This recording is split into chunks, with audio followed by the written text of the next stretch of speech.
BeatStars.com.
BeatStars.com.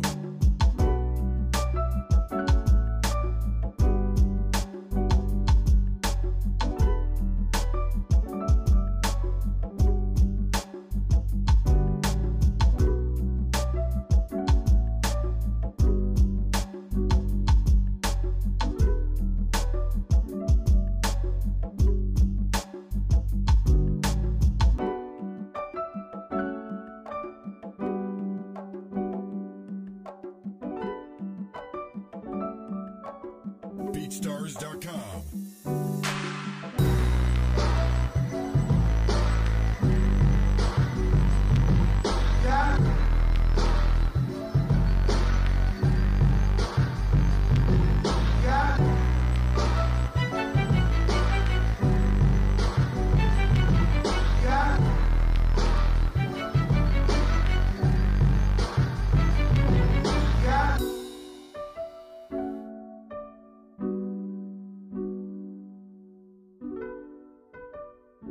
BeatStars.com.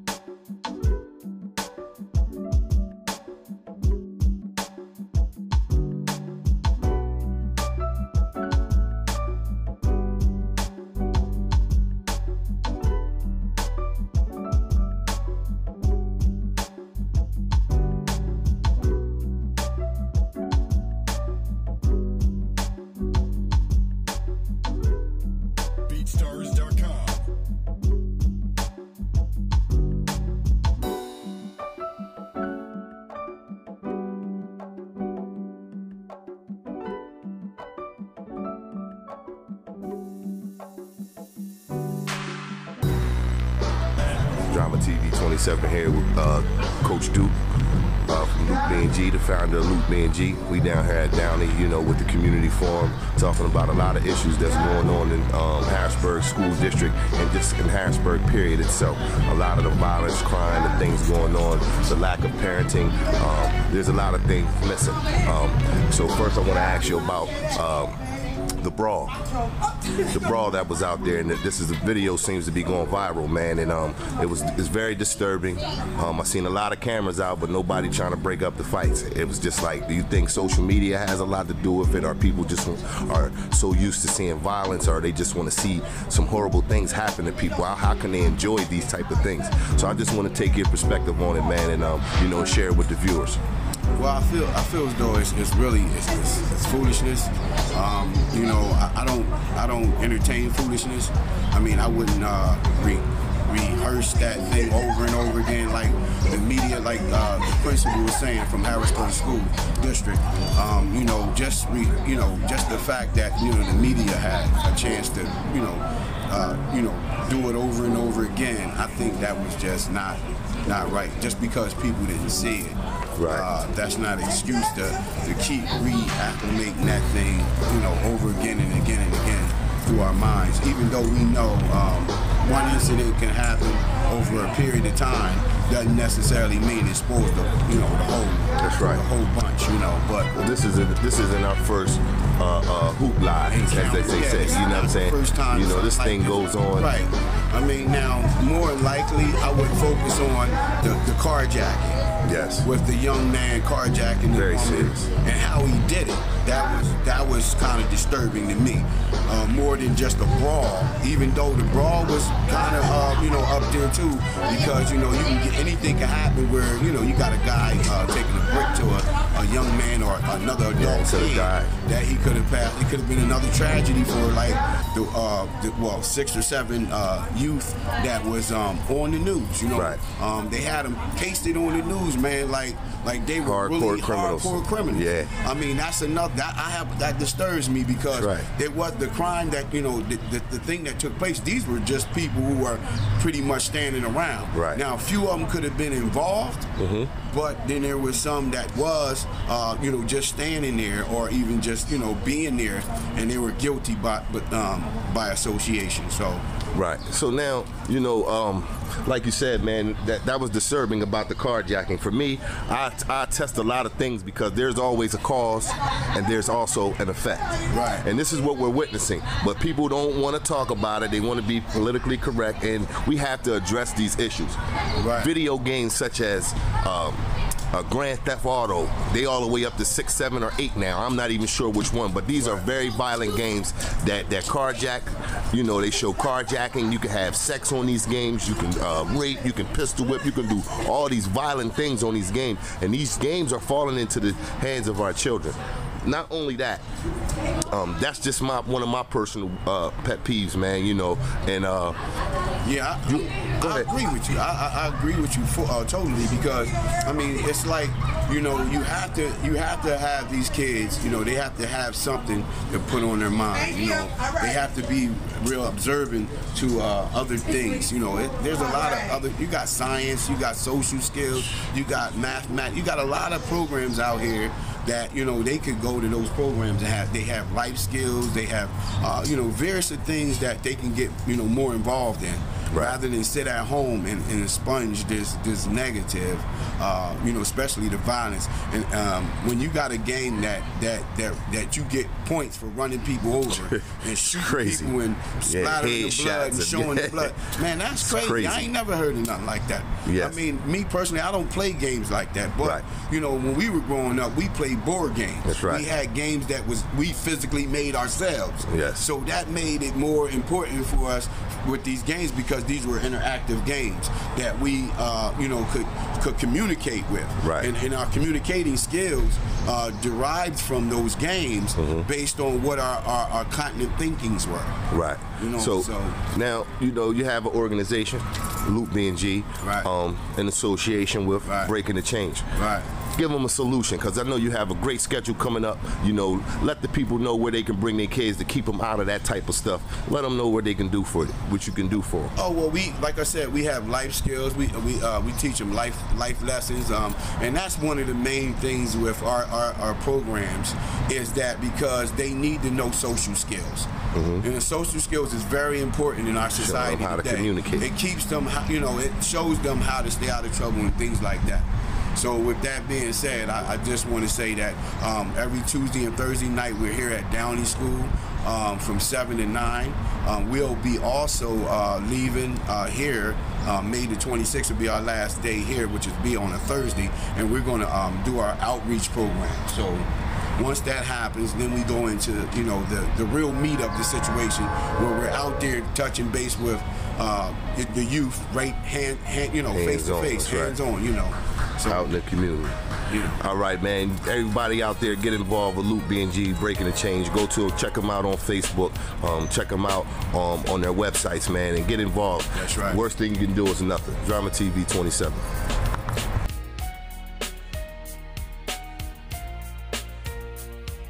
Our desire to make sure that we are educating, that we are providing employment, because we know education and employment is what our community needs to move forward. And we all have to be in this together. I know when I was growing up, we were 1207 Chestnut Street, when the street lights came on and we were on the porch, Miss Gaither was calling my mama. She was calling her saying that those girls are not on the porch. So again, when we say it takes a village, it truly takes a village. Our kids they're crying out for help. They need this structure. We have wonderful programs going on at the YMCA. They're doing Sisters Helping Sisters, Man Up. You know, they're doing the whole curriculum. If we could adopt that curriculum, an evidence-based curriculum throughout our community, it would be a win-win for everyone. But it just can't be human service providers. It can't be other people. It has to be parents and family members to become engaged in our children's lives. Kids, but I'm a guardian of Anthony McMillan Jr. My brother passed. I have his son. These are my little cousins. I think one of the biggest problems we have. One of the biggest problems we have as far as in the education problem is the vocational training. Every child's not going to college. You know what I mean? I went to William Penn. I'm a graduate. No, I ain't graduated from William Penn, but I went to William Penn. I got vocational training. Now I'm a construction worker. You know, we don't have those opportunities no more in the city. William Penn is closed. We closing schools left and right, and we cramming these kids in other schools from all over the town in one school. These kids need, you know, they said, excuse me, Dauphin County go tap. How many kids from the HARRISBURG school district go to Dauphin County go tap? 235. But how many students do we have here in HARRISBURg? We need vocational trainers here in HARRISBURg. There's too many business that's in HARRISBURg that don't know. Our kids know as far as the mechanical field, the brick mason skills, you know. And the only reason I brought these kids up, these are my little cousins, my nephew, because this is our future. That's right. You know what I mean? If I don't see things going on like this, and you know, they always say we need to stand up. That's what I joined Breaking the Chains, the new band, because I'm standing up. I'm not, like I said, I'm not only a guardian. I'm a guardian of all. That's right. That's right. Come in that gym. Come in that gym and see us in the gym. See the kids come to the gym. See the difference that we make. Because we all got to do it. It's not just about we don't all do it together. We all do it. Chris Hamilton. I have two students, two children that go here to the school. I came here to talk about a few things, but when I sat here and watched that video, I had never saw that. And that kind of took me back a little bit, because the one thing that I can do as a parent is be accountable. Now, I heard you say some parents you can't even get in contact with. I can't believe that, because that is where it starts at. It starts at home. That's just what I believe. The other thing is, I think we put a lot of pressure on these teachers to deal with these children. I think we really do that, and we don't really support them. That's why I volunteer, because I know they need me. You understand? I don't see a lot of people coming out to volunteer when we have the Parent Lighthouse leadership meetings. We don't see a lot of parent involvement. But the thing I can do is I can come and I can be here and do what I can do. I can't make other people come. We have 1,000 reasons why they can't come. But the one reason you should think about is this is your child's future. That's very important for all of us to think about that.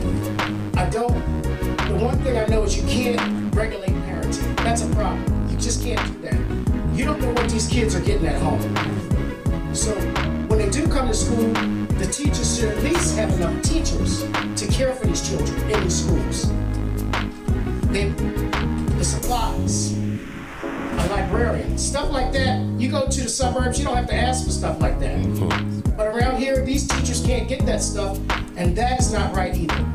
The school district can do to get these babies to and from school safely. You know, the corner store, I can't say that it's the people in the store, but you know, they gather there. Our little babies have to pass there every day. If I was somebody that smoked marijuana, I'd be high every day at work. Our babies are passing through that. There has to be a solution of getting our kids to school and back safe out that environment. Plus the cars. It's a freeway. They run across the street, they're running into each other. They don't even respect our little kids. I'm just looking for some, and the summer's coming, I won't be there. And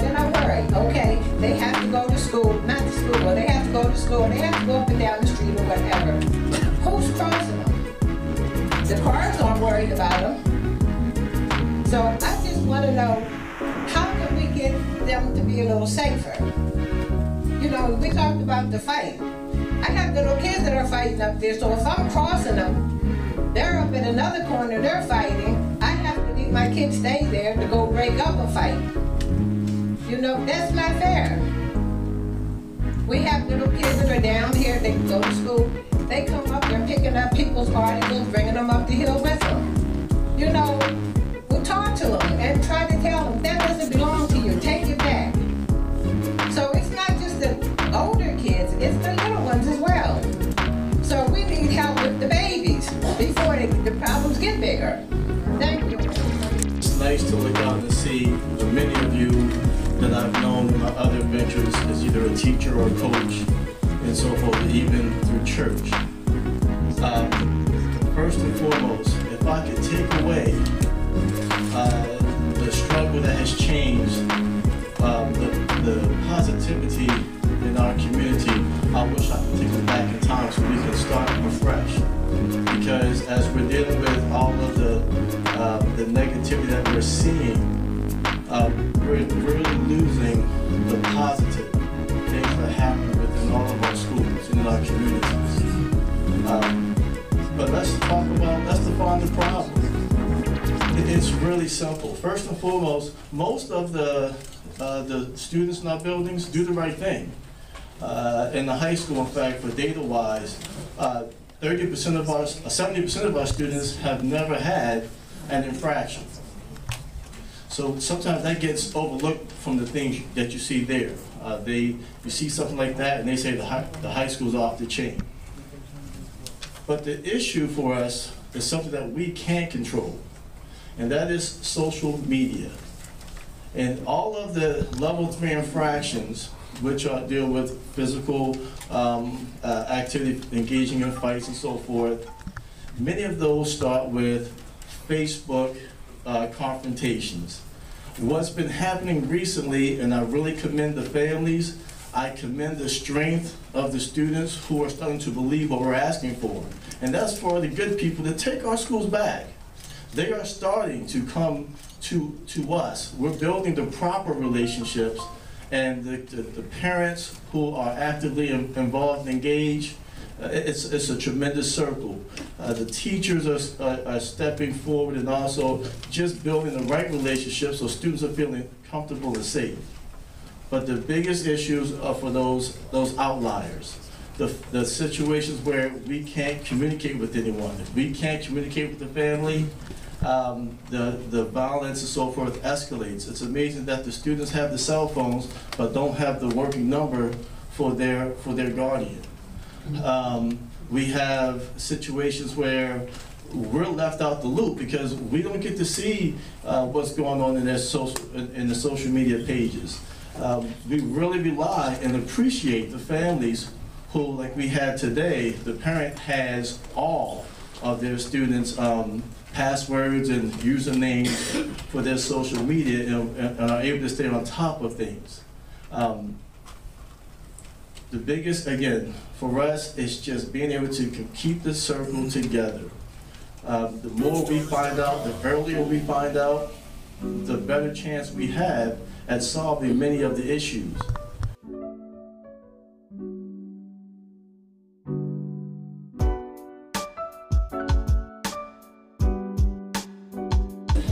From breaking the chains, you have about 3 minutes, sir. 3 to 5 minutes to share what you're doing. Remember, it's your solution on what you're doing. And people can stay and talk to you afterwards. I don't want to be a barrier there. But with respect to time, and then we're going to turn it over to Mr. Ellis Roy, who is the chairman of the Community Relations Committee. Thank you. How y'all doing? I want to thank Dr. Bernie, Knight, and the rest of the staff members for inviting us. We're here to talk about solutions. My name is Kevin Dolphin. I'm the founder of Breaking the Chains Community Outreach Program. Myself, along with my cousin Anthony Burnett, who is the founder of Luke B&G, Left Out Boys and Girls Organization. And anybody after this session right here, if you want to go into the gym and see what we're doing with the kids in the gym right now. As we're speaking right now, we're having a program in the gym for the youth. But what we do is we're proposing to bring cognitive thinking programs that will both help change our students' ways of thinking and their views, and reinstill a sense of pride and respect for themselves and others. We're proposing to do this with the Harrisburg School District. We've been around, you know, talking to different schools. We've been in there working with different students, and firsthand, we know what the classrooms look like. We know what problems that's going on. Our cognitive thinking programs is called Headed Nowhere Fast and Changing Directions, both cognitive thinking programs, because we understand that we must first change our students' ways of thinking if we're going to change their actions, because without getting inside of their head, it's not going to work. We design these programs for all students, but our aim is now to focus on the students who constantly find themselves in the principal's office, who are delinquent and are on the brink of expulsion. We feel that our programs should be mandated. I don't know how many of y'all that have been inside the schools, and they need some guys like us in them schools. We go in there and we don't have all of the answers, but we have some of the answers, and we're respected. I would say at least 85% of the youth in this city, they either know me, Mr. Burnett, or Mr. Jones, or someone else from our staff. All of the students, they know us. We understand that all students won't be receptive, and that change is a process. We ask that all parents assist us as we work to improve their children's social behavior and academic skills.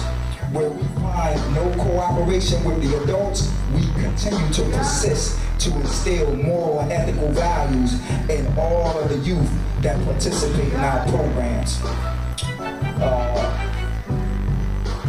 Okay, here we go.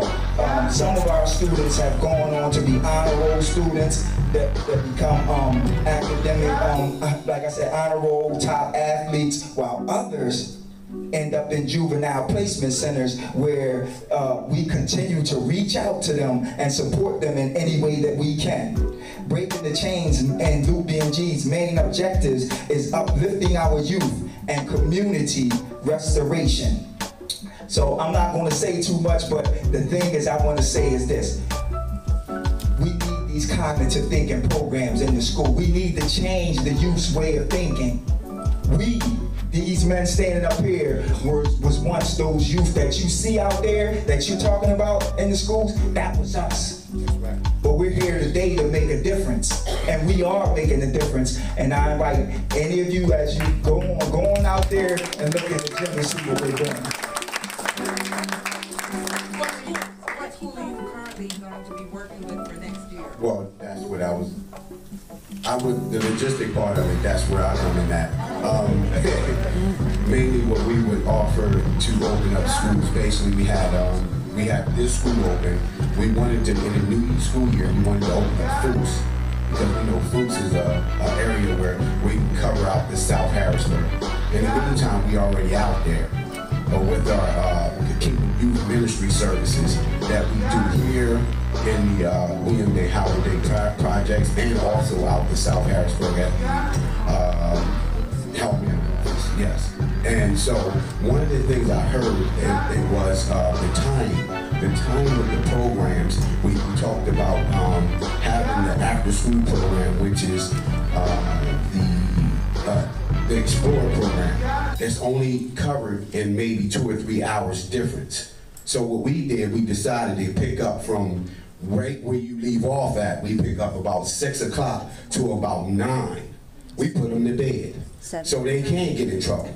So we're not taking away from any program. We're adding an additional time spent with the kids, so that way we can make sure that our streets is clean and safe.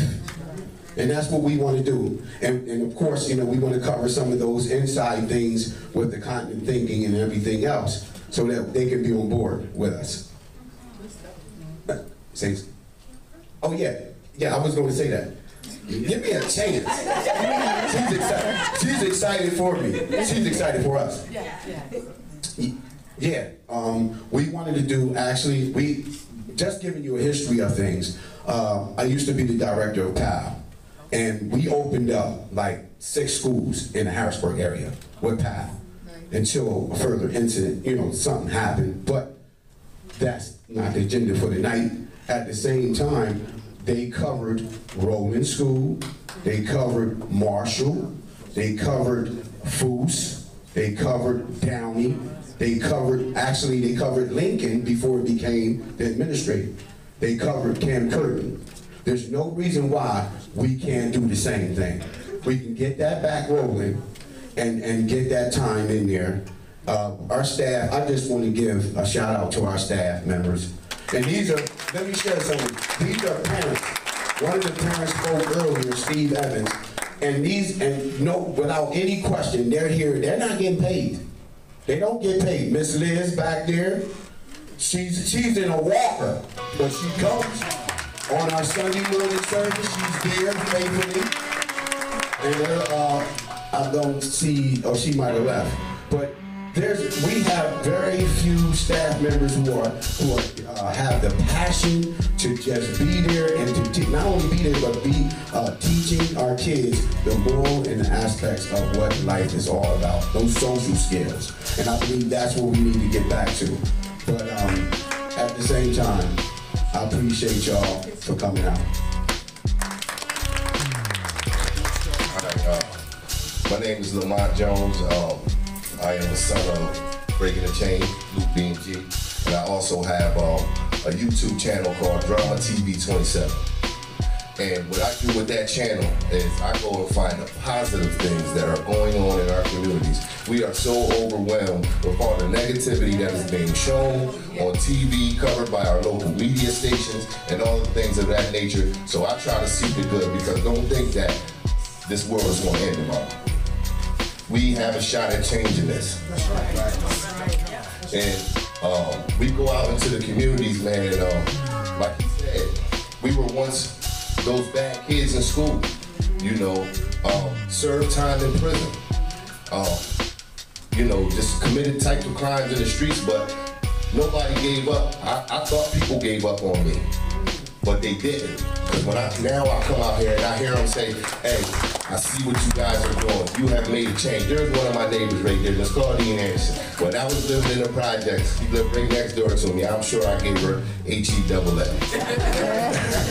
But the product is not finished. And what we want to do is we want to get into these schools and reach these children. Like he said, we have a certain level of respect. And even though that we keep saying that it's almost cliche, but it takes a village. But we honestly have to slow down as parents, community leaders, politicians, everybody. We have to slow down. This technology is speeding this world up too fast. It's hard to keep up with the information. It's so very hard to keep up with that information. So with that being said, we just want to get out here and we want to do this for the love and the bottom of our hearts. We can't change the world, but who said we can't try? One more thing, I forgot to say this, and I can't leave this unsaid. Downey School is the blueprint for every school. This school right here, and Mr. Bennett, and what's your name, lady? Miss. Don't sit down. What's your name? Stand up.